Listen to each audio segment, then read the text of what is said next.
Joining us now for the first time ever, a man who has been in my dream smoke circle probably my entire existence. Ladies and gentlemen, Heisman winner, founder of Heisman Marijuana. Woo. Ladies and gentlemen, NFL legend and icon, Ricky Williams. Yay! What up, dude? Hey, what's going on? Thank you for joining. This is a dream of ours. I want to let you know that we can't thank you enough for joining us on this beautiful Overreaction Monday, Ricky. No, I'm enjoying it. I mean, just checking it out for the past couple of seconds. I'm feeling you guys. Yeah, well, we're mocking the drunks, obviously. Have to do that and overreact on a Monday after an NFL Sunday. And it is very, very cool to be chatting with you. And, Ricky, I know that you had an incredible football career. Okay, you're an absolute superstar stud at Texas, and then when you got in the NFL, same thing. But the conversation is always around marijuana whenever you talk about Ricky, because you took a stand long before anybody else about this herb, this thing that has grown, this plant that can make the world a better place. Now you're doing it in your own cannabis line with Heisman, and the world seems to be changing. Do you look at yourself as a pioneer? Do you view yourself that way, or have you just always kind of spoke your truth?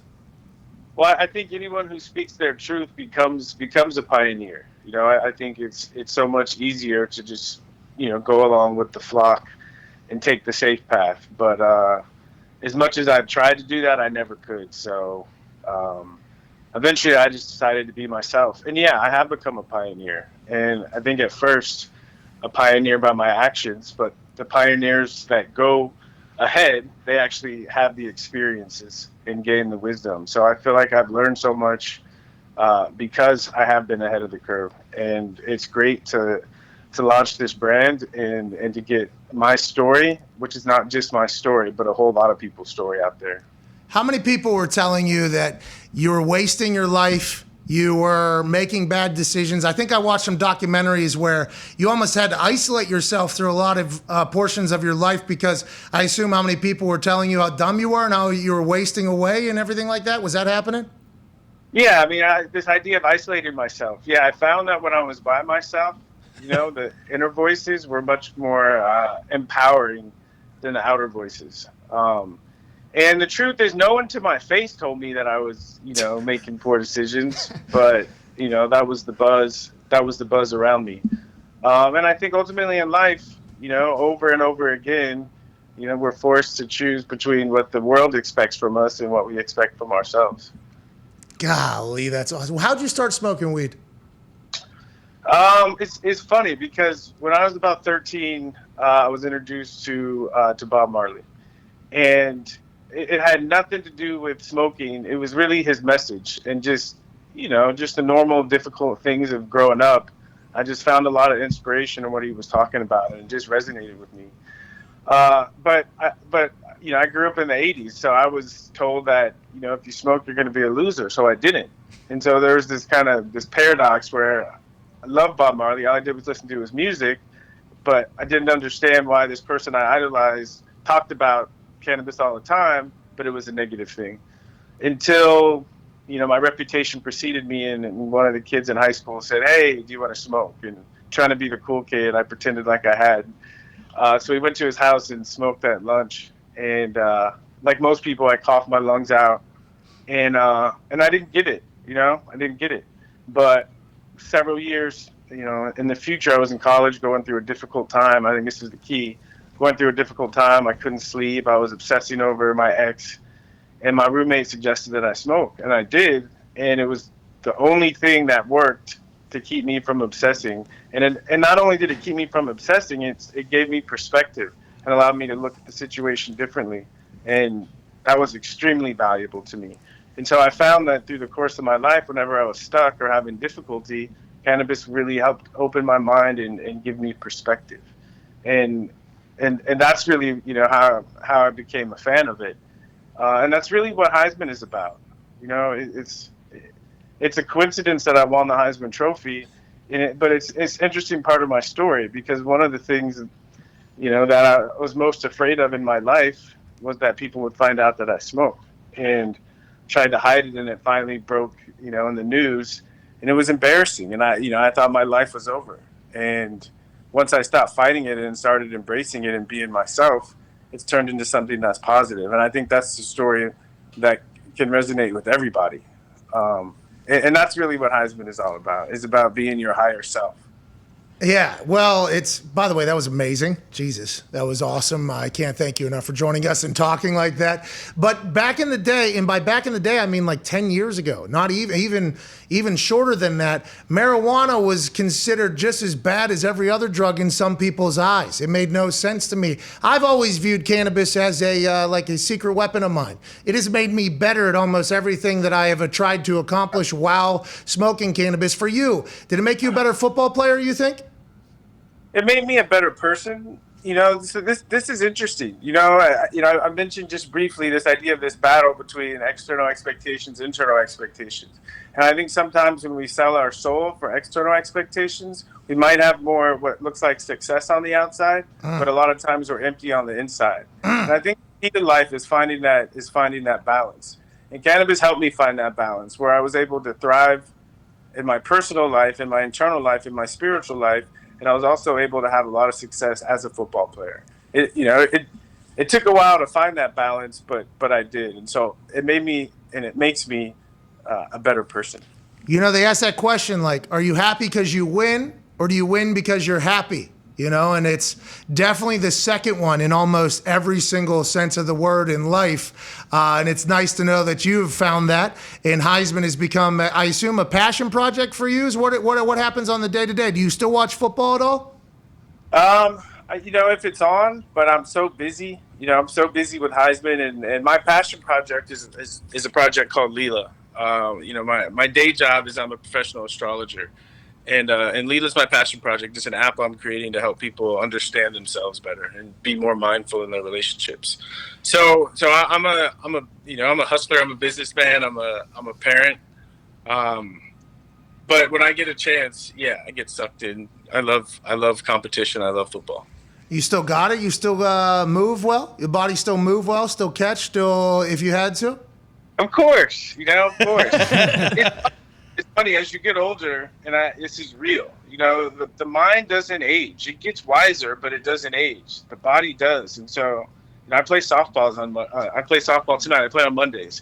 And I have to remind myself, okay? I have to remind myself who I am and where I am. Otherwise, I'll hurt myself. Because when I get out there, I hit a ball and I tell myself I'm going to jog, but I hit it into the alley and I just flash back to running a triple, and I just hit it full speed.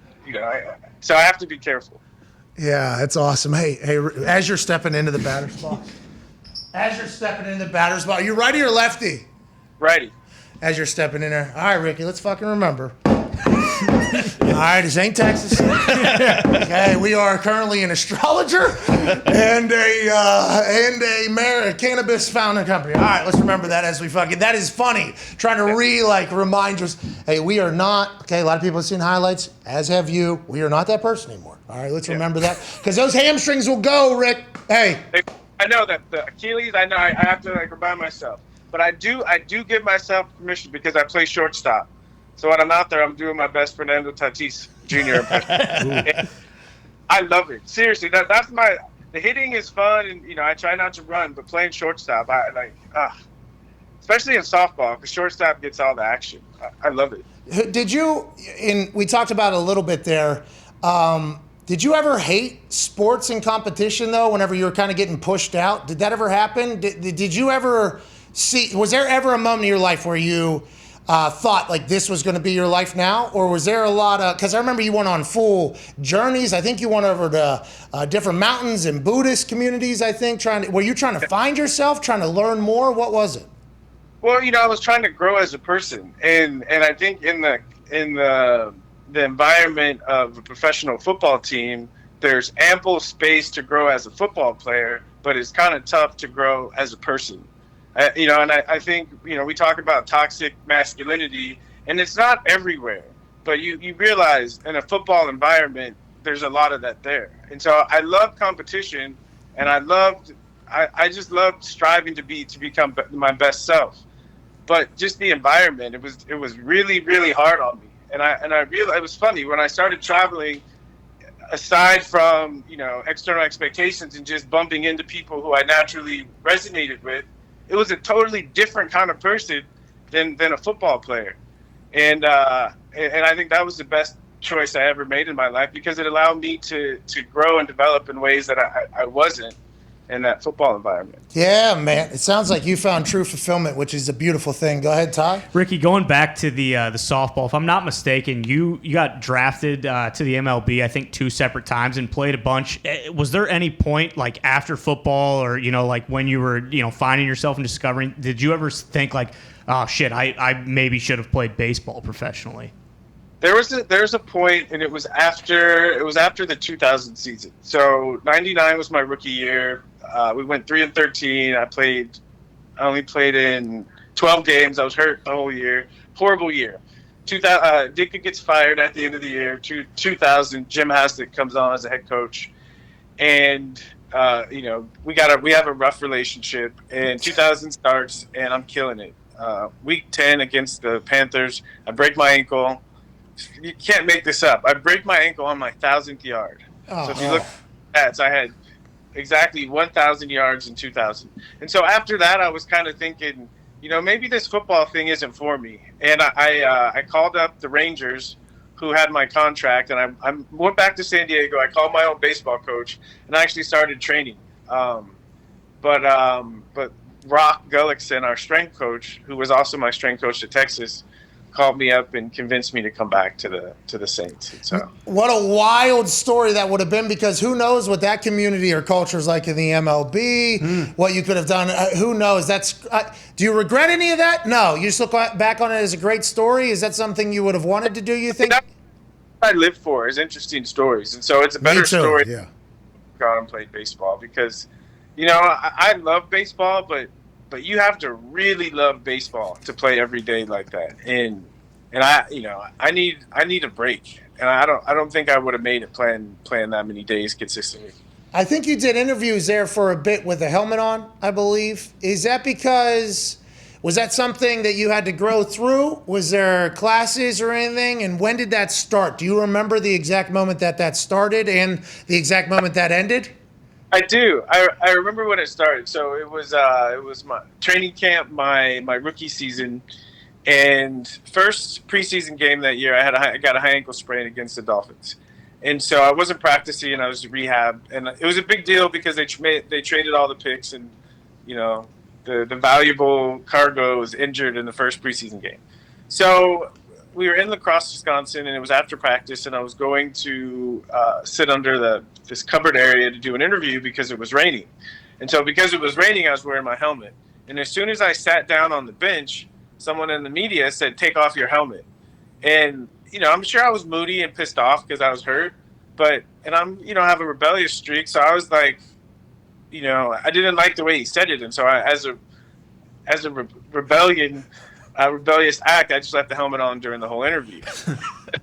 It just kind of became a thing. And so I wouldn't wear it like after a game, but after practice and media, I'd wear my helmet. And as I started wearing it, it started to take on like more of a symbolic feel for me, because one of the things that I wrestled with is I felt like, once I made it to the NFL, that people would see me and would appreciate who I am as a person. But the opposite thing happened. People projected all these ideas about who I was supposed to be, and no one really cared about who I was as a person. And so I felt like wearing the helmet was my rebellion, saying, you want me to take this off and reveal who I am, but you don't really care who I am. And so that's what it evolved into. Yeah. Well, hey, thank you for telling us, by the way. I never knew that. Some people said you were scared to talk to the media. I think that's what some of the media people portrayed it as, because they probably refused to ever ask. And I found it, as I started doing my own thing, there were some Colts fans that did not care about, hey, you just need to kick the fucking ball, is basically what it was. Now, that's not a majority of people, but that was some people who are so invested in one thing that the thought of something else potentially ruining that can make them say some hateful shit. I assume you experience a lot of that. Well, we've all been through it, and that's why I can understand when people did it, because I've done it myself. And, that's what I've appreciated about this whole thing, is we all have choices to make in life, and every choice we make is going to piss somebody off. And I get it, but we still got to live. What's above you right there? It's called a yantra. It's something that my wife got when she was in India. Good spirits, good vibes. Does it say anything on there, or is it just cool to look at? It's cool to look at. They use it for the idea is to stare at it and really focus and then close your eyes and then see it. And yeah, it's a meditation tool. You meditate daily still? I do, yeah. Massive part of the day? It is. My day doesn't go well. It's just part of it's just a reminder. So many times in life we get going with things and we forget. And so for me, I like to start every day with the reminder of who I am and why I'm here. God, that's fucking awesome. Go ahead, Connor. Ricky, I believe you finished your career with the Ravens, then you actually ended up working with them. Did they embrace you kind of more than any other team? And also, when you were done, were you like mentally and physically just kind of done with the game, or did you just want to walk away? I made a goal that I would walk away when I wanted to, that my football career would be indefinite, that it wouldn't be something where I get hurt and I can't play anymore. I wanted it to be my choice. And I would have loved to have finished my career in Miami. I would have loved to, but Coach Sperano and I had some differences, and so I ended up becoming a free agent and ending up in Baltimore. And it was an amazing experience. One, just a great football town, and just a great organization. They really take care of their players, and the guys on the team were great. T. Sizzle, Ray Lewis, Ed Reed. It was just amazing to be at Marshall Yana. Just amazing to be able to play with Haloti Ngata. Just amazing to be able to play with a bunch of great guys that love to play football, that play really good football. It was an amazing experience. But the part that sucked was, and I guess it happens to all of us at the end of our career, especially when you move teams, is that you have to earn their trust again. And so it was hard going from Miami, where I was always a part of the game plan, to Baltimore, where I was kind of really in a backup role. And I wasn't, weekly part of the game plan. That was a tough adjustment. And I made the decision that it's not worth the time and the effort to put into the game when this is all I'm getting out of it. And there were other things that I was more interested in doing. And so I made the decision to retire again. Well, congratulations on both of them. Isn't it interesting, though, that you get to the point of your life where you say, I'm sick of wasting all my mental energy on one thing. I would like to expand it into other things. And some people get very alarmed by that. Well, you're wasting opportunities. It's like, well, what about all the wasted ideas and thoughts that I have that's potentially happening because I'm focusing on, for me, kicking a ball on fourth down when the offense fails. For you, when you potentially get in, whenever your package is in there. Those are some deep thoughts, deep conversations you have to reach. Right, and I didn't even have a package. It was like whenever Ray was tired, but then if I had a good run, then Ray was automatically not tired anymore. It just was like game plan. It just was a lot. I was like, okay, there's just, and I think we should all ask ourselves that question at least once a year. Am I still mentally engaged and invested in the things that I'm doing? Yeah, it's real. It's a great question to ask, and I am, by the way. Hell yeah. Hey, that's a good place to be. That's a good place to be. We're going to get to a break on Sirius. This conversation with Ricky Williams continues at youtube.com/The Pat McAfee Show. Bingo. They just checked out. They're on a break on Sirius. We're still live on YouTube. Thank you so much for joining us, Ricky Williams. Go ahead, Tone Diggs. Ricky, Texas has a guy right now at running back, Bijan Robinson. Do the young guys, like at young Texas running backs or anything like that, ever reach out to you for advice or anything like that? In the past, not really, but Bijan and I, we connected at an event in Phoenix this summer. And, when you're just meeting someone like that and sitting at a dinner and getting a chance to talk, and I got a chance to meet his family, we really got a chance to see each other face to face.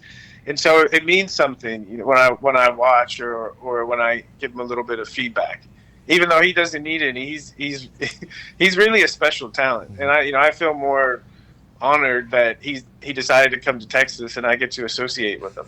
Arch Manning might go to Texas, by the way. Yeah. That's what everybody's talking about. One of the Mannings going down there. Hey, maybe we'll get back on. Hey, hook 'em. Hey, hook 'em. There we go. Yeah. You still love Texas, yeah? Of course. I mean, you can't. At least for me, I couldn't imagine spending 4 years there and not loving that place forever. It's just such a. First of all, I think college is just a magical time because you're free. And you're intelligent enough to get in trouble, and especially when you're playing football, and at Texas, I loved it. Nothing like it. It's all, I'll bleed orange until the day I'll bleed orange into my next lifetimes. Oh shit! You just opened a can of worms. How many lives are we living? What's going on? Do we reincarnate? What is it? Oh my God! Yeah. Yeah, we reincarnate. Well, even if you think of, even if we're not talking about like literally, even if you think of life, right? How many times have we reincarnated, right? I was a kid, and then I was a teenager, and then I was an adult. I was a baseball player, then I was a football player. Now I'm an astrologer. I think we're always reincarnating. It's just the nature of life. In certain forms, whether it's a relationship or a house or a job, they come up to teach us something about life. And then when it's time we've learned the lesson, it's time to move on. That form has to die, and a new one has to come and take its place. So I think that's just nature. God, I hope you get a chance one time to reincarnate into this old ass man with the dreads hanging. I mean, the hang time being absurd and just spitting wisdom to everybody. This has been amazing. It's coming. Yeah, it is. I won't make it that long. I'll be reincarnated into the dirt and then hopefully into another life or whatever it's going to be. But I appreciate you so much for joining us, Rick.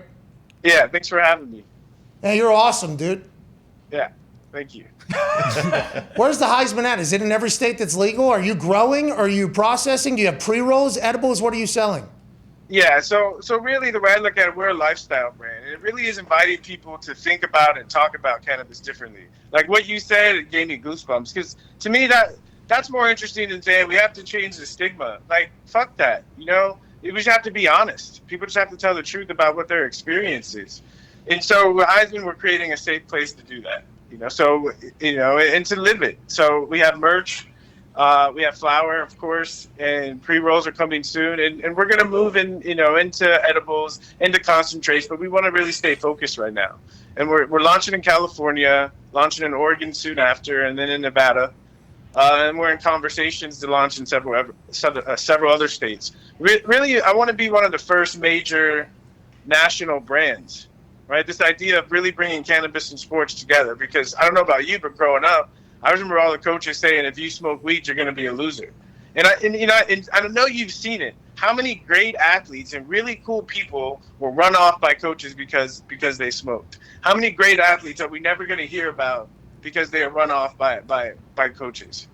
So, I'm trying to change that narrative. And I think it changes what our professional athletes are. They're not blockheads, they're not meatheads. They're insightful, thoughtful, spiritual people that have a lot more to offer than just scoring touchdowns or kicking balls through.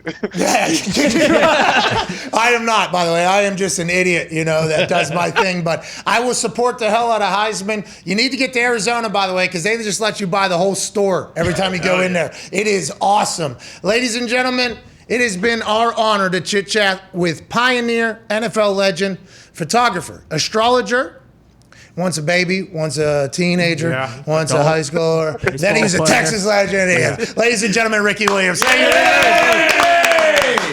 He was awesome. Yeah, that was man. incredible. He was awesome. And, that is not our normal Overreaction Monday conversation, but if you get a chance to chat with Ricky fucking Williams, you chat with Ricky fucking Williams. Bingo.